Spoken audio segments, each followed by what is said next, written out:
noches, bienvenidos a Desacuerdo. Esta noche vamos a hablar del tema, yo creo, político preponderante de la semana, que ha sido la agudización, yo diría, de esta polarización, de esta tensión política que existe dentro del principal partido de Bolivia, que es el Movimiento al Socialismo.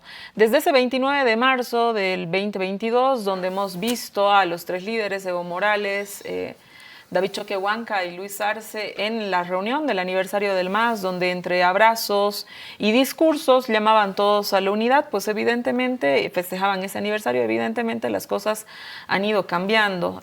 No voy a contarles de qué se trata la agudización de estas tensiones, que es larga y por supuesto es desagradable. Me basta con mencionar lo que ha pasado esta semana. Bien, Gerardo García, vicepresidente del MAS, y cercano colaborador al presidente del partido, Evo Morales, anunció que la dirección partidaria había vetado a los funcionarios públicos de participar de congresos nacionales, departamentales y municipales del MAS, y que en el Congreso Nacional, que debe ser este año, se consideraría la posibilidad de la expulsión de Luis Arce y David Choquehuanca. También dijo que el peor enemigo del movimiento al socialismo es el presidente Luis Arce, a quien acusó de traidor. Inmediatamente después sale Marianela Prada, la ministra de la Presidencia, que rechaza estas declaraciones y las medidas y advierte que se está preparando un escenario para expulsar a Arce y a Choquehuanca del instrumento político y lo calificó de un error histórico. Apuntó que el presidente Arce levantó al MAS de las cenizas en alusión a la crisis sucedida en el 2019. Posteriormente, el presidente Evo Morales tuiteó que el veto a los funcionarios era necesario porque en los congresos del MAS se fiscaliza al gobierno y los fiscalizadores no pueden ser fiscalizados. Gustavo Torrico, viceministro de Coordinación Gubernamental y viejo cuadro masista, señaló que esa resolución le quita los derechos políticos a los militantes y es inaceptable poner a la militancia en esa situación. Dina Chuquimia, vocal del órgano electoral plurinacional, señaló que el veto es ilegal y discriminatorio. El presidente Arce señaló que el MAS no le pertenece a una o a dos personas, sino le pertenece a las organizaciones sociales. Finalmente, ambos grupos, evistas y arcistas, convocaron a reuniones con bancadas de senadores y diputados. El gobierno, el día de ayer, realizó el gabinete ampliado donde se ha resuelto que el gobierno es del MAS. Dijeron también, entre las resoluciones que se han tomado, que había la necesidad de un relanzamiento de gobierno, que se ocuparían más de comunicar todo lo que el gobierno está haciendo y nuevamente apelan a la unidad. Por otro lado, el día de ayer también hubo un congreso de las 6 federaciones del Trópico de Cochabamba, donde está el núcleo, digamos, central del masismo, donde establecieron que el único candidato a las elecciones del 2025 es Evo Morales y que se debe poner seguridad a Evo Morales y a Andrónico Rodríguez, presidente de la Cámara de Senadores y también representante del Trópico de Cochabamba, por si cualquier cosa le sucedería. Y en caso de que le suceda cualquier cosa, esto sería responsabilidad del gobierno central. Bien, en la semana también hubo una entrevista al expresidente Álvaro García Linera, una entrevista larga donde García Linera dijo varias cosas, pero lo que a mí me interesa es que recuperemos 2 ideas. La primera, de las que dijo García Linera, que la división de las 2 alas del MAS no es una división ideológica, sino es una disputa de cómo se debe dirigir el segundo ciclo del proceso de cambio y, por supuesto, de quiénes deben dirigirlo. La segunda idea que me parece importante a señalar, que si el MAS va dividido el 2025 puede ser derrotado catastróficamente y el movimiento indígena puede perder el poder durante décadas.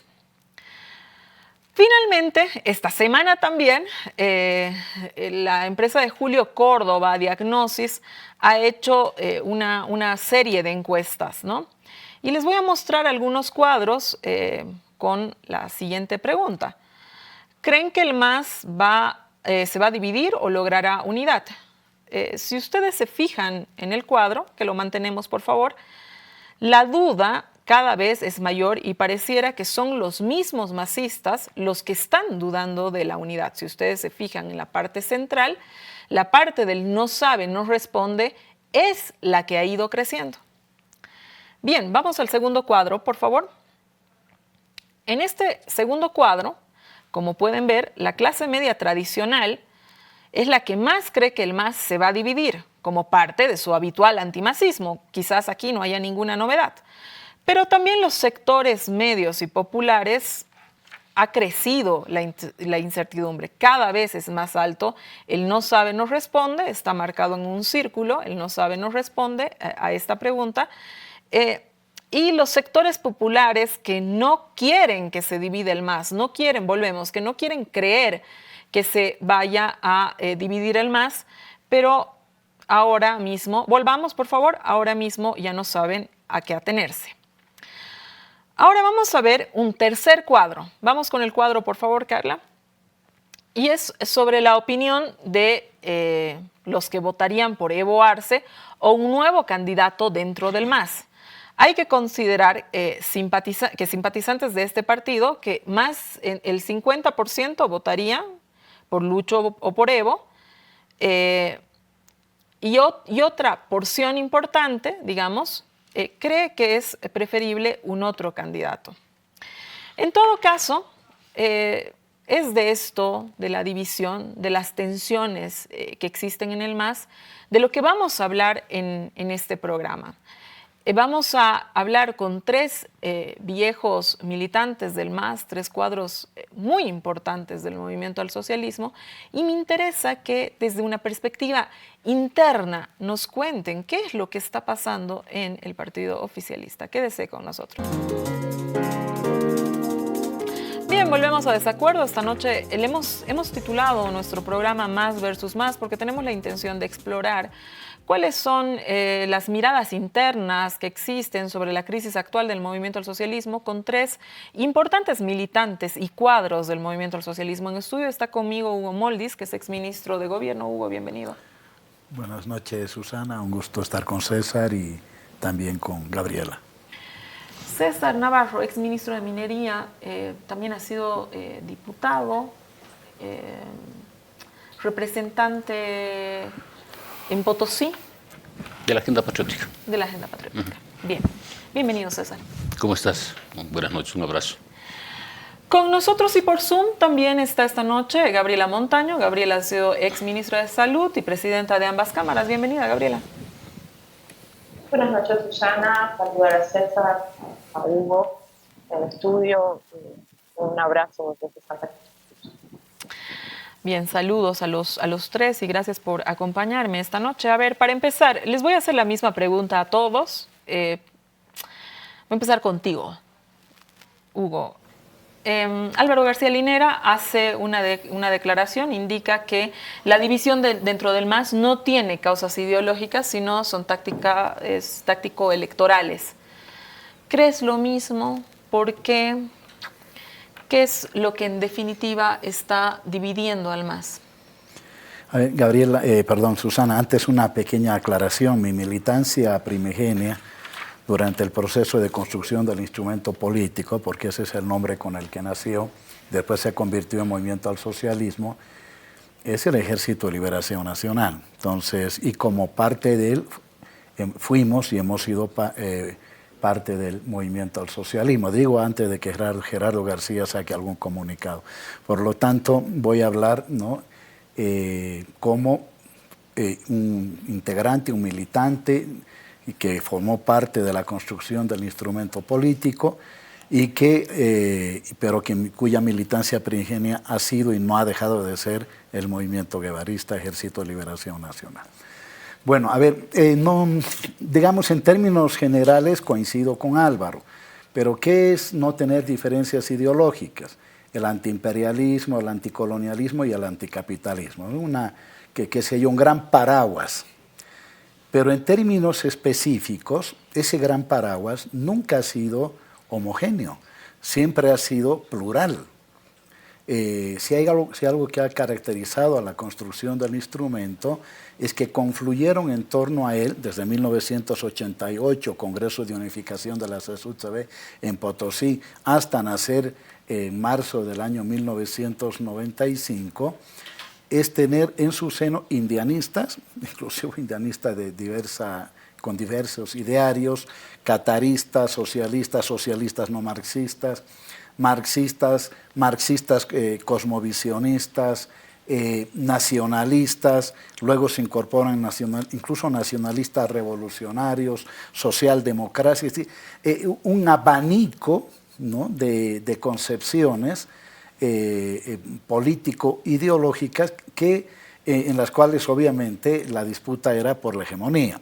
Y quienes terminaron teniendo esa hegemonía fue, ¿no?, hasta el año 2019, creo yo, un nacionalismo antiimperialista, ¿no?, que hoy, después de la pandemia, en fin, es un nacionalismo conservador, ¿no?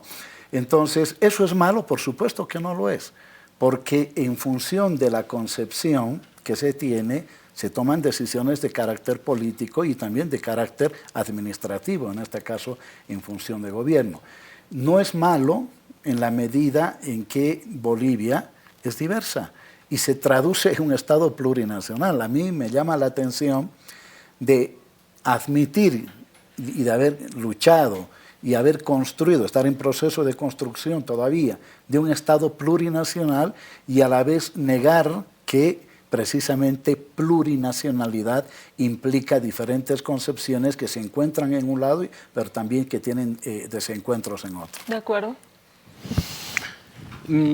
Lo que sucede es que la constitución del proceso de cambio o de lo que se denomina la revolución democrática y cultural no es una constitución a partir de una construcción de la intelectualidad política.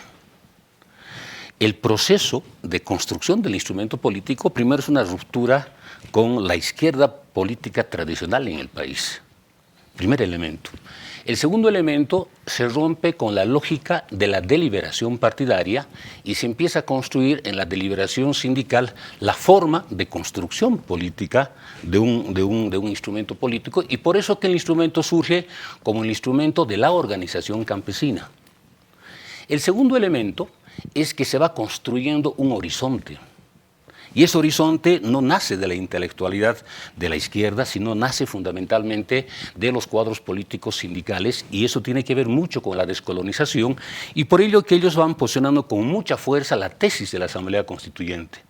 Si la tesis de la Asamblea está vinculada a la descolonización, y el otro elemento es que la construcción política del enfrentamiento constante con la estructura política de poder se construye el segundo horizonte como elemento fundamental, que son las nacionalizaciones. Entonces, el instrumento como construcción política de la organización, el horizonte construido en la movilización y la lucha, está vinculado íntimamente a un tipo de liderazgo. Y el liderazgo es campesino, es sindical y de izquierda, si no es un liderazgo independientemente de, o sea, la característica del instrumento, la característica del tiempo y del horizonte hace que tengas un instrumento de esta envergadura. Por eso que no podemos nosotros hacer una evaluación del proceso de cambio a partir de una gestión de gobierno, ni tampoco en función de resultados electorales, porque el proceso de cambio tiene un sentido histórico de largo alcance, y la construcción de una nueva constitución política del Estado te está planteando una nueva lógica civilizatoria de organización política en nuestro Estado. Entonces, muchas veces reducimos nosotros el concepto o la definición histórica de proceso de cambio, revolución democrática, cultural, a gestión de gobierno. Y eso me parece una equivocación muy fuerte, y por eso creo que es importante ver la dimensión y lo que representa este proceso como un horizonte de largo plazo. Gabriela, desde tu perspectiva, ¿qué opinión te merece las declaraciones de Álvaro García Linera en cuanto a esto, que no son diferencias ideológicas, sino táctico-electorales. Evidentemente, Hugo Moldis nos hace un recuento de cómo nace el instrumento al socialismo, en el sentido de decir, eran muchas fuerzas, ¿no?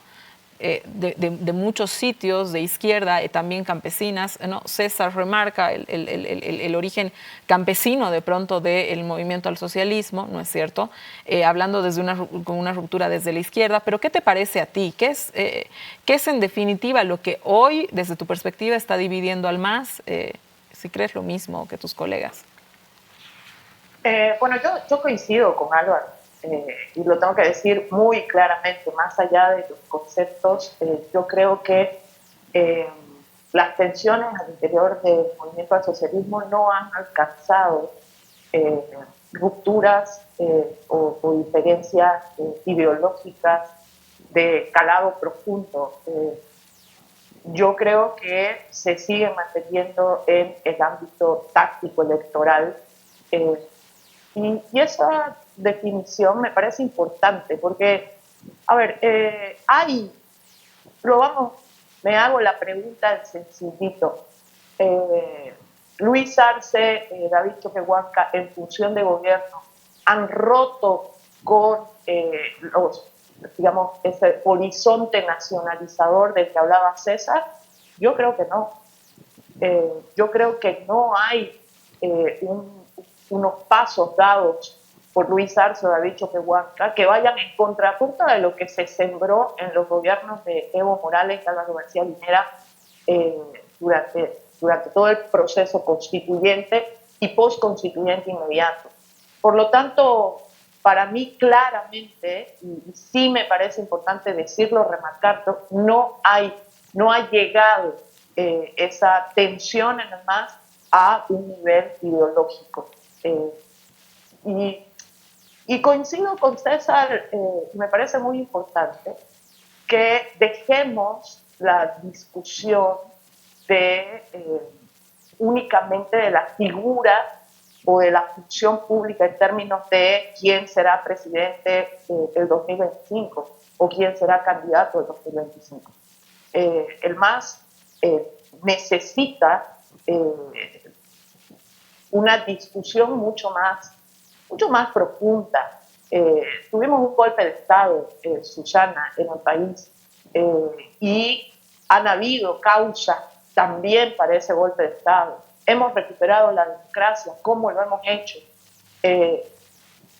Y para mí lo más importante es sostener la unidad del bloque popular en torno precisamente a esas ideas que convirtieron a el movimiento indígena campesino, a los sectores indígenas campesinos, la vanguardia de este proceso, y que yo creo que lo sigue siendo.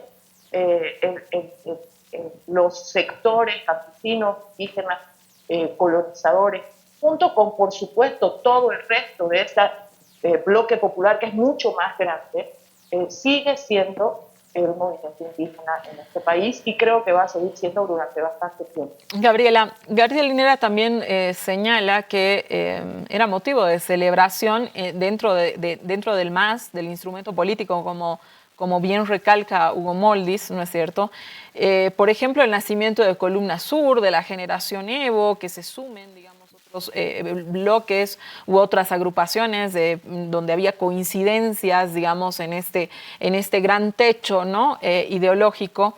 Y hoy no se puede decir lo mismo. Hoy día estamos hablando de un MAS, digamos, de un ex-MAS, por decirte, un proyecto político expansivo que mientras más, ganaba agrupaciones, mientras más en su seno lograba tener mayor cantidad de agrupaciones, hoy día vemos un MAS que más bien se está contrayendo y es un MAS que sostenidamente en sus comunicados se está expulsando personas, grupos políticos, etcétera.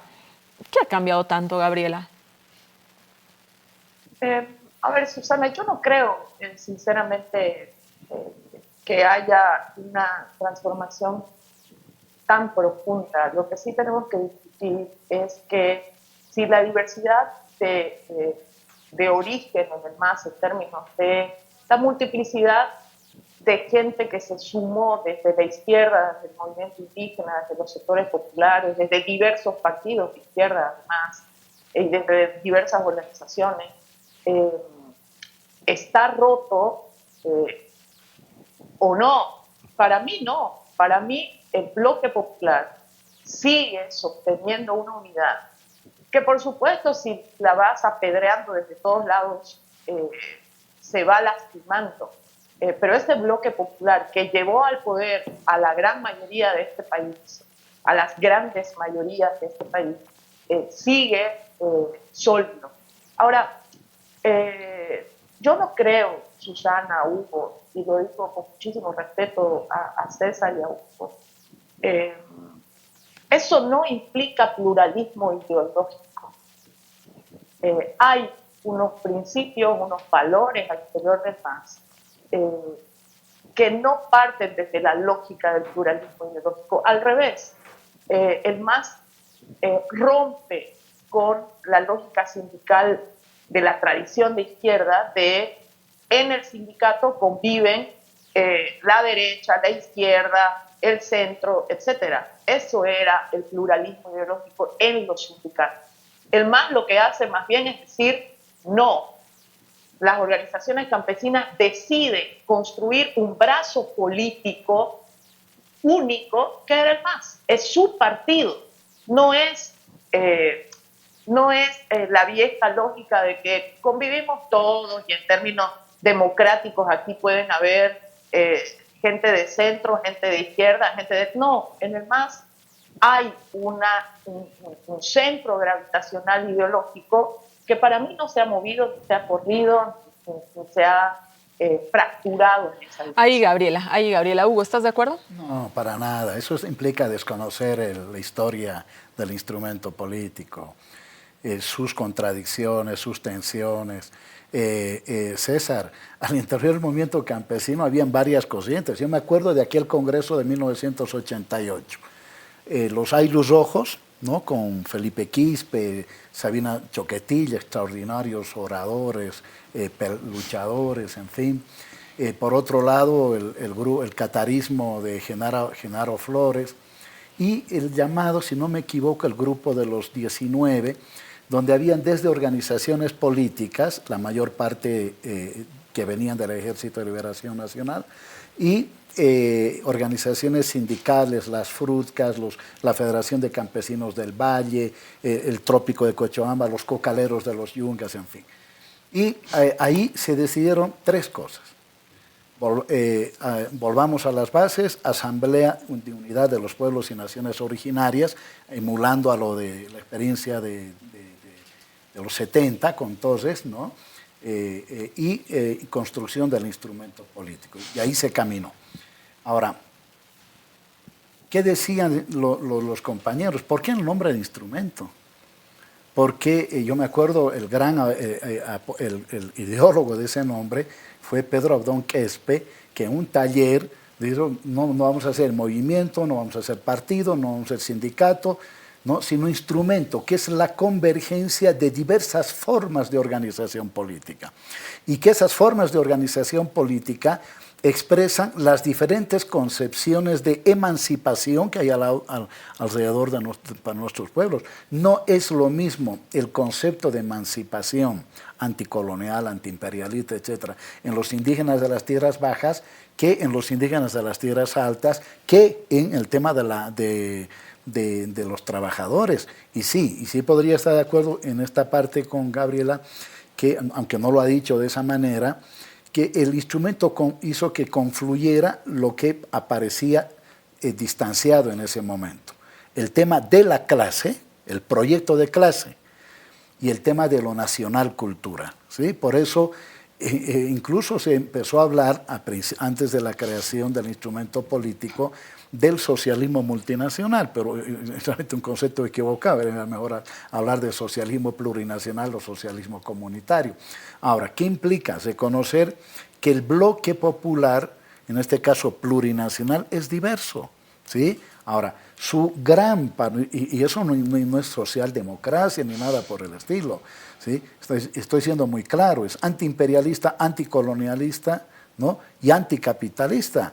Y tiene una proyección inclusive de lucha por el socialismo. Entonces, ahora bien, el tema es cómo entendemos desde el tema del socialismo, el tema del vivir bien, el tema incluso del socialismo comunitario. Las lecturas han sido diversas. Y yo diría que el gran problema del MAS es que cuanto menos instrumento político era y cuanto más partido tradicional se convirtió, yo creo que eso es ahora.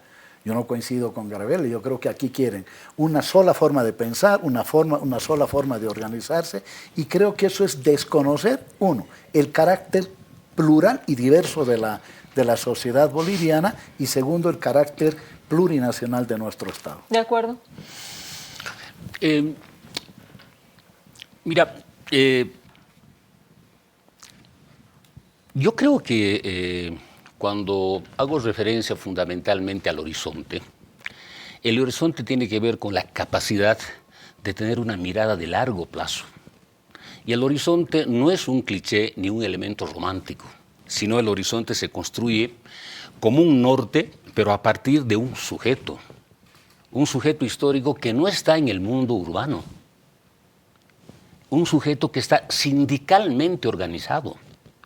Entonces yo hago referencia fundamentalmente al tema sindical porque es en el mundo sindical donde se construye la discusión de la constitución del instrumento político. No habrá... Segundo no se habrá... Es que me parece importantísimo lo que acabas de señalar. Y ahí la pregunta, César, ¿no habrá habido una transformación también precipitada por el mismo MAS? Es que, mira, de ser un instrumento político de las organizaciones campesinas fundamentalmente, se ha constituido en el corto tiempo en el instrumento político que le ha disputado la titularidad política a la derecha, y entre el 2002 y el 2005 se ha constituido fundamentalmente en el eje articulador de todo el movimiento popular, rural y urbano, pero con una visión de transformación estructural. Entonces hay un salto cualitativo, pero también debemos reconocer autocríticamente, yo lo digo así como militante, que una vez que suceden y pasan las elecciones de elección de constituyentes el 2006, el instrumento político tiene un proceso de regresión política porque se constituye solo en un instrumento electoral. Lo que nos ha impedido que tengamos estructuras organizacionales fundamentalmente en el mundo urbano, Ahora bien, lo que tú hablas, las diferentes Columna Azul, Generación Evo, etcétera, eran movimientos generacionales al interior del movimiento al socialismo.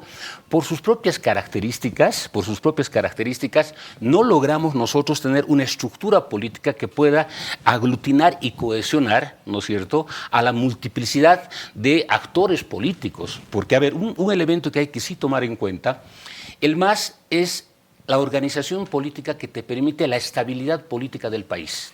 Así de claro es. Porque el MAS está presente a nivel nacional, a nivel departamental, a nivel municipal, incluso a nivel regional en la autonomía regional del Chaco. Entonces, por lo tanto, el MAS es la organización política que te permite la estabilidad. Pero el MAS no como estructura partidaria, sino que el MAS está presente en el universo territorial del país a través de la organización sindical. Y por eso creo que es importante ver estos elementos como hechos fundamentales, y si queremos ver nosotros la noción de esta posible o no posible ruptura u otros elementos, tenemos que entender a partir de la visión y de la opinión que tienen los actores de este proceso como sujetos determinantes de las decisiones. Porque muchas veces lo que hacemos es emitir opiniones como si estaríamos sintetizando la opinión del MAS como organización, cuando esto tiene mucho más compleja y mucho más riqueza en sus escenarios deliberativos de debate.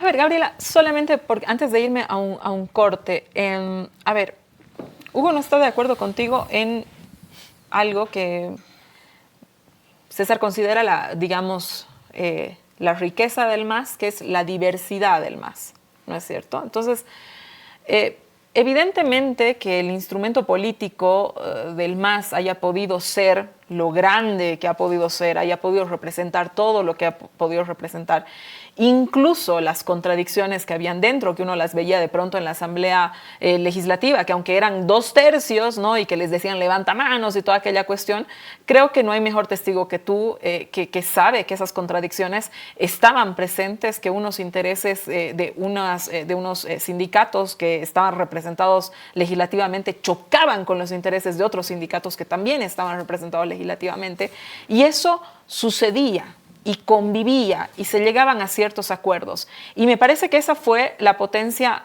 más grande que ha tenido sostenidamente el MAS. Entonces ahí cuando, digamos, se busca un alineamiento hacia un solo, digamos, hacia una sola forma de ver las cosas, ¿no? Ahí me parece que evidentemente van a surgir problemas porque la propia construcción del movimiento, lo han contado ustedes tres, mejor que yo, por supuesto, se ancla, digamos, como característica en la diversidad. ¿Qué opinas de eso? Hay una enorme distancia entre hablar de diversidad y hablar de pluralismo ideológico, Susana. Perdón, pareciera una cosa que dice lo mismo. No dice lo mismo. En el MAS siempre ha habido diversidad, siempre ha habido pluralidad de representación de muchísimos sectores, pero se rompió con la lógica vieja del pluralismo ideológico en términos de los sindicatos, precisamente porque se definieron rutas comunes. Y ese anticapitalismo, antiimperialismo del que hablaba Hugo, es la base ideológica de esa pluralidad que confluye en el instrumento político.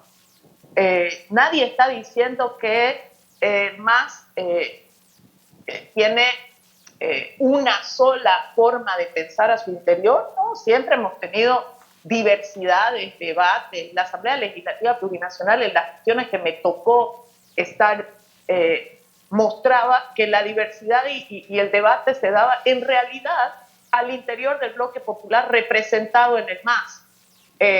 Prácticamente la derecha, en términos de ideas, había desaparecido del mapa. No le planteaba, y sigue sin plantearle a este país, ninguna alternativa en términos de propuesta, de ideas transformadoras o de ideas que cambien la situación de la vida de la gente. Y por lo tanto la discusión se daba fundamentalmente al interior de la bancada del MAS. Nosotros nos pasamos horas discutiendo nuestros proyectos de ley al interior de la bancada del MAS. Y sí, siempre ha habido pluralidad en las opiniones, la capacidad de discutir y de debatir y de construir ideas en común. Eso jamás lo negaría yo.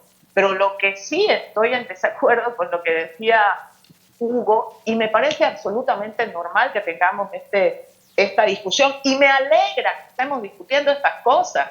Me alegra que hoy día en el programa no estamos discutiendo quién miró feo a quién insultó a quién.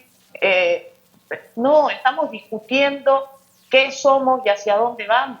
Y me parece maravilloso rediscutir esto, Susana, me parece la gran riqueza del MAS, pero no es lo mismo que pluralismo ideológico. Te tengo que cortar ahí, Gabriela. Gabriela, te tengo que cortar ahí, me tengo que ir a un corte, volvemos. Le voy a dar la palabra a Hugo por alusión, así que quédese con nosotros en este interesantísimo desacuerdo que busca mirar desde el interior del MAS qué es lo que está sucediendo en el MAS. Volvemos, estamos hablando del MAS desde la mirada de los masistas. Hugo Moldis, a ver, vamos a ir a lo práctico. Luis Arce ha dicho que el MAS es de las organizaciones sociales y esto es cierto desde el punto de vista histórico. Ustedes creo que han abundado ampliamente en el anterior bloque en esto, pero la situación jurídica del MAS tiene una dirección que está férreamente controlada por el expresidente Evo Morales. ¿No es realista pensar que Luis Arce, si quiere presentarse a la elección como candidato, va a tener que formar un partido? A ver, muy rápidamente, primero, yo no soy docente en este momento, Pero hay la filosofía idealista o materialista e ideológicamente hay la ideología burguesa e imperial y la ideología revolucionaria, anticolonial y antiimperialista. Ahora, dentro de esta última, y por eso dentro de la izquierda, porque aquí todos venimos, César viene de la izquierda, Gabriela también, yo también, se daban debates ideológicos. En el partido que fundó Lenin también, en el Frente Sandinista, en fin. ¿Sí? Por eso he dicho, en términos generales, Álvaro tiene razón, porque ninguna de las dos facciones está dentro del campo burgués imperial, ninguna, ni la de Evo Morales ni los otros. Ahora, sí dentro de la ideología revolucionaria, si ustedes quieren, hay diferentes visiones, que el presidente Arce ha llamado pluralismo de ideas, ¿no? Que quizás nos quedamos ahí. Ahora bien, yo creo que el MAS está obligado a ampliar la democracia lo que más pueda, es decir, ampliar hacia adentro lo que le propuso a la sociedad boliviana, lo que hizo que se apruebe como constitución. No se puede pregonar la democracia, ampliación de la democracia para afuera y restringir la democracia para adentro, ¿no? Ese comunicado, la verdad, que da una idea de retorno a la democracia controlada, restringida, que todos sabemos lo que ocurrió, una restricción de los derechos políticos, en fin, o creer que hay militantes de primer y de segundo.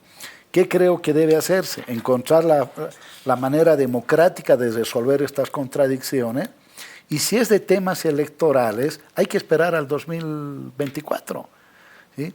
Y los mecanismos pueden ser, ahí recojo la iniciativa de López Obrador en México, de AMLO, señores, no primarias solamente, vamos a ver las encuestas, porque con voto de adentro no se gana una elección, ¿sí? Con voto solo de militantes, necesitas sumar otros votos. Entonces, vamos a hacer encuestas y que a finales del 2024 y elijamos al que mejor posicionado está, punto. ¿Sí? Deberíamos tener precandidato. Yo creo que Evo Morales es el precandidato, ¿sí? Lo ha dicho las 6 federaciones, pero pueden haber otros candidatos más, incluso Andrónico. Y para eso hay que tener en cuenta que yo creo que 3 niveles. El MAS como MAS, que ya es una estructura política, y hay que recordar que Evo Morales decía que que el MAS era solo una sigla para presentarse al órgano electoral. Dejó de ser presidente y le apostó al MAS, me parece muy bien. Entonces, ahí, ¿no? Un primer nivel. El otro nivel es los movimientos sociales, en realidad la inversa, primero movimientos sociales, porque el instrumento político nace de los movimientos sociales y ahí no hay patrones, no hay dueños, ¿sí? Dicen, construyamos nuestro instrumento político. No se dijo, construyamos el instrumento político para, no, construyamos nuestro instrumento político. Y tercero, la ciudadanía, porque hay un sector que Álvaro García Linera le llama a las clases medias, un concepto bastante discutible, poco marxista por lo demás, ¿no?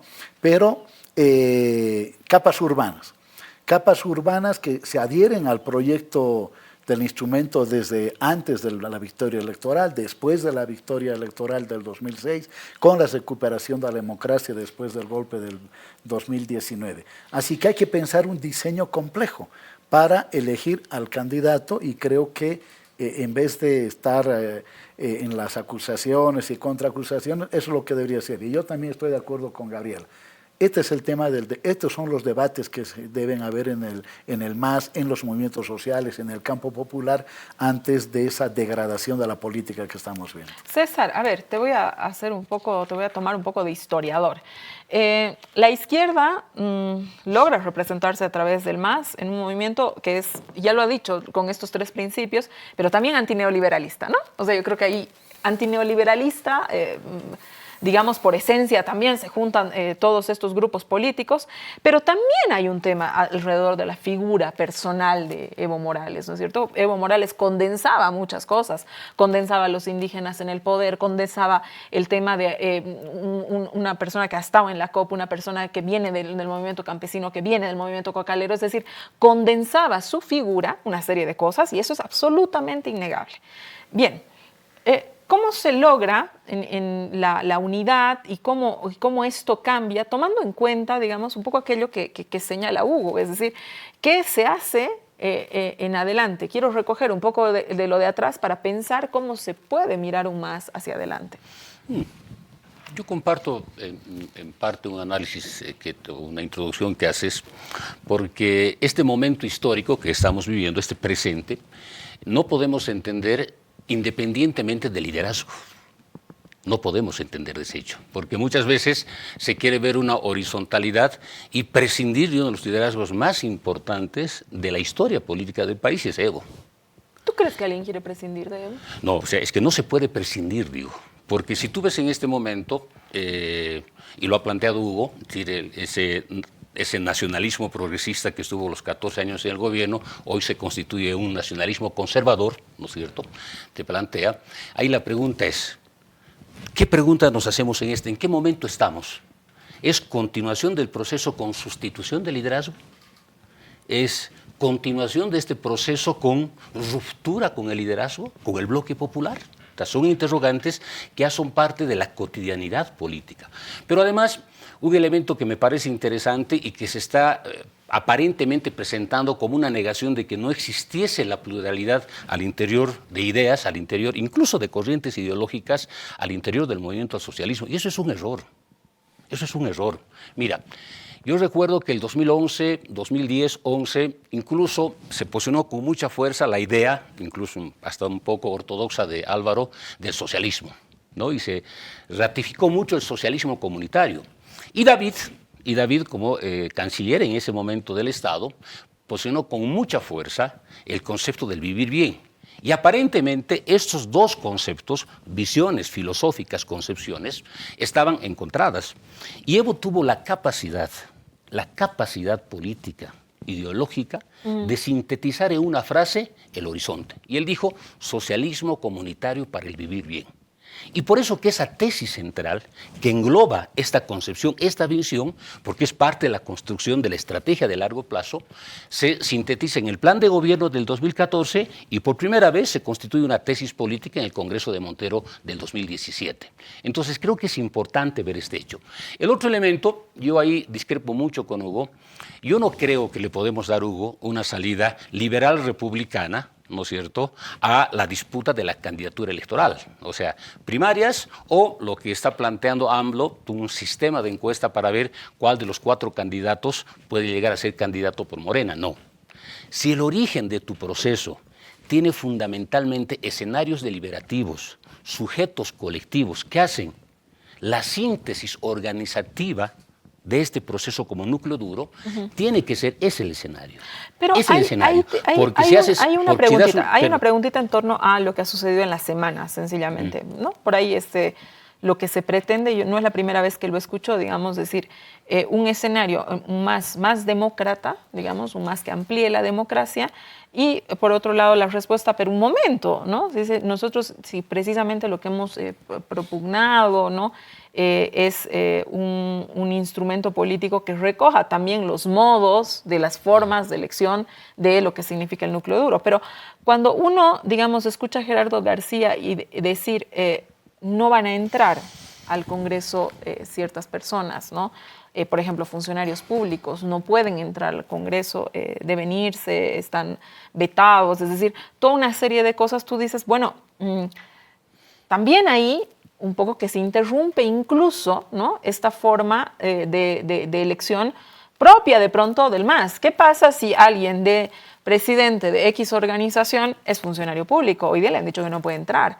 Y entonces, ¿cómo se respeta esas formas de organización cuando estás bloqueando, ¿no es cierto?, personas que probablemente por la organización, ¿no es cierto?, porque esto ha pasado en los 16 años de gobierno. La organización determina quién en tal puesto. La organización determina quién representa mejor para tal sitio porque tiene mayor afinidad, mayor conocimiento, lo que vaya a hacer, ¿te das cuenta? Entonces ahí, cuando tú me dices, Susana, ¿hay modos de elección? Sí, perfecto. Pero ¿qué hacemos con esta decisión de veto? Mira, yo no estoy de acuerdo con esa decisión evidentemente, de impedir la participación de la militancia. Estoy contrario a este elemento, ¿no? Pero otro tema que hay que verlo autocríticamente es que los congresos han dejado de ser escenarios deliberativos políticos e ideológicos, lamentablemente, ¿no? Y se han vuelto más escenarios de disputa, de confrontación, incluso de enfrentamiento físico. ¿No? Hugo recordará también, Gabriela, y muchos de los dirigentes, la comisión que demoraba más en el debate era la comisión política. Incluso no se instalaba las plenarias porque la comisión política no sacaba un documento. Y muchas veces la comisión política demoraba 2, 3 días. Hoy en día hay congresos que duran exactamente 24 horas y lo que más tarda es la elección de los dirigentes. Entonces, esa es una debilidad que estamos sopesando y creo personalmente que, y esto es una opinión muy personal, Bien. creo que nosotros necesitamos volver a la fase deliberativa de los ampliados y los congresos. Si nosotros seguimos reposicionando que los congresos son solo para elegir dirigentes, vas a tener este nivel de conflictividad. Yo creo que ese es un elemento que debemos superar. Y el otro elemento, Susana, es cómo nosotros le damos mayor legitimidad a las dirigencias intermedias del movimiento al socialismo. Porque si tú tienes un dirigente que es elegido a producto de un enfrentamiento interno que tenemos, ahí tienes un dirigente muy deslegitimado. Entonces, este es el otro elemento que a nosotros nos parece, o me parece a mí, altamente importante discutir. Gabriela, ¿qué opinas sobre esta decisión de veto, sobre lo que han dicho tus compañeros? Digamos, si se habla de veto y se habla de una probable expulsión y de pronto una respuesta de impugnación a esa probable expulsión y qué sé yo, la lógica, digamos, la lógica más de la solución de esta controversia sería un poco pensar en unas primarias. Pero digamos, cuando se piensa en unas primarias y se habla de la democratización, de ampliar la democracia interna, pasa exactamente la respuesta de César, que te dice, momento, tenemos nosotros otras formas que no necesariamente son las de el voto secreto, etcétera, ¿no? Y ahí, digamos, uno dice, pucha, cuando lo miras de fuera, qué sé yo, todo apunta, ¿no?, a que es muy difícil que se concrete una unidad. Déjame dudar, como lo han hecho las encuestas, quizás soy parte de ese no sabe, no responde, porque uno dice, bueno, ¿y qué es lo que está pasando? Parece que un ala está forzando a la otra a formar otro partido. ¿Lo ves de esa manera? ¿Cómo lo ves tú? No, Susana, lo que pasa es que se evalúa todo en la perspectiva de una democracia liberal. Y la democracia en el MAS esencialmente no es solamente una democracia liberal representativa. Pues nosotros, como proyecto político, colocamos en el eje de la discusión de la democracia comunitaria, la democracia participativa, porque son esas otras formas de democracia las que esencialmente fueron construyendo al instrumento político, al MAS, y que se fue fortaleciendo en las organizaciones. Yo te voy a poner un ejemplo, Susana, y lo digo sin ningún temor a nada. La última vez que nos eligieron presidentes de las cámaras, a Gringo González y a mí, a la reunión de bancada en la que nos eligieron o nos ratificaron, no participamos Gringo González y Gabriela Montaño. Y nadie se rasgó la vestidura. Yo no me sentía expulsada de mi bancada. Entendía perfectamente que mis compañeros de bancada y compañeras de bancada tenían el derecho de evaluar mi gestión como presidenta de la Cámara y la de Gringo González, y nosotros esperamos, fuera de la reunión de bancada, que mis compañeros y mis compañeras hagan ese proceso y puedan tener la sinceridad de decir lo que hubieran querido de Gabriela Montaño y de Gringo González. Esa también es nuestra democracia. ¿Tú crees que en este momento es muy interesante esto que cuentas, pero tú crees que en este momento algo así está sucediendo? Porque yo tengo, lo que cuentas es una experiencia también, ¿no es cierto?, de poder, digamos, evaluar lo que está sucediendo más allá que tú hayas estado presente o no hayas estado presente, esperando en la puerta, etcétera, ¿no? pero también de evaluar una gestión, una situación, un momento. A mí me da la sensación que el MAS no está evaluando, no se está sentando a pensar cómo han sido las gestiones. Estoy de acuerdo contigo, Susana. O sea, si el problema precisamente es que estamos discutiendo banalidades, y esa no es nuestra historia, no hace honor a la historia de la construcción del MAS como instrumento político, a la construcción del bloque popular en todos estos años. Estamos discutiendo banalidades. Todos los días en la tele aparece gente diciendo que representa al MAS y que representa a las organizaciones sociales, discutiendo tonterías, perdón. Lo que ahora le interesa discutir a la gran mayoría de la población boliviana y a la militancia del MAS son otras cosas.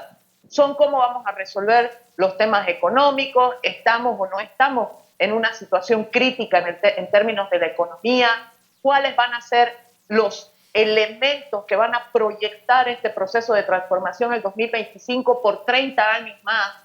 Eso es lo que queremos discutir.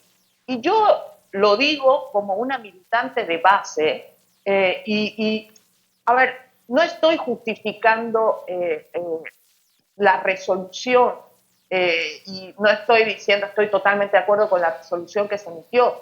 Lo que estoy diciendo es que si la lectura va a seguir siendo desde una lógica de democracia liberal, que no era la democracia esencialmente que primaba en el MAS, estamos complicados y complicadas, porque no nos vamos a entender.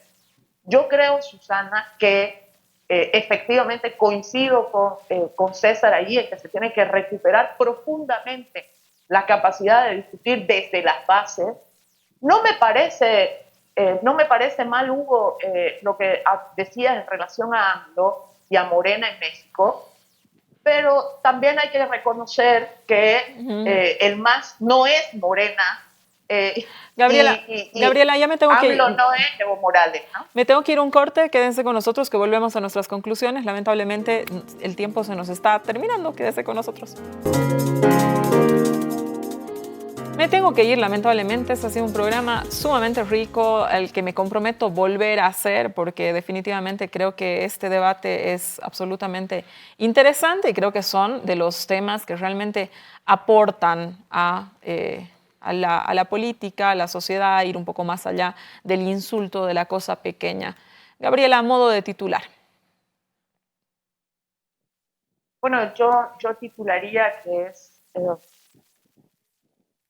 el MAS una enorme responsabilidad con Bolivia. Bien, César. Yo creo que estamos en el momento y en el escenario para construir una respuesta plurinacional revolucionaria como alternativa, ojo, ¿no? Y eso me refiero a cómo tenemos la capacidad nosotros de sintetizar y articular lo público, lo social y lo político. Creo que esa es nuestra gran capacidad de construir una respuesta revolucionaria. Muchas gracias, Hugo. El desafío, el gran desafío, 2 puntos, retorno, entre paréntesis, urgente y necesario, cierro el paréntesis, a los orígenes del instrumento político. Y él, acompañado de un subtítulo, el sujeto histórico, el liderazgo y el intelectual siempre es colectivo. Hugo, espero ver este lunes ese titular en La Época. Es que yo no hago La Época. Bueno. Pero voy a escribir. Hace rato que no escribo, no escribo en ninguna parte. Bueno, muchísimas gracias a los tres por haber estado esta noche conmigo. Les agradezco la generosidad de usar el desacuerdo para un debate de ideas prácticamente interno. Desde mi perspectiva, yo creo que en la medida que la organización política más importante del país y la organización política más importante del país en los últimos años, incluso algunos piensan que es la organización política más importante del país en la historia política de nuestro país, en la medida que no debata, ¿no es cierto?, que no se cuestione, que no se autocritique, probablemente termine siendo un instrumento electoralista y vacío, sin la capacidad de proponerle a la gente lo que ha hecho que la gente vote por ellos, precisamente, que es la capacidad de proyectar un futuro, proyectar un escenario, proyectar un horizonte para todos los bolivianos. Esa ha sido la gran virtud del MAS. Yo creo que si el MAS pierde esa virtud, definitivamente no estamos hablando de un partido que va a ir más allá de simplemente lo electoral, sin proyectarle nada a la gente. Muchísimas gracias por haberme acompañado esta noche en Desacuerdo. Buenas noches.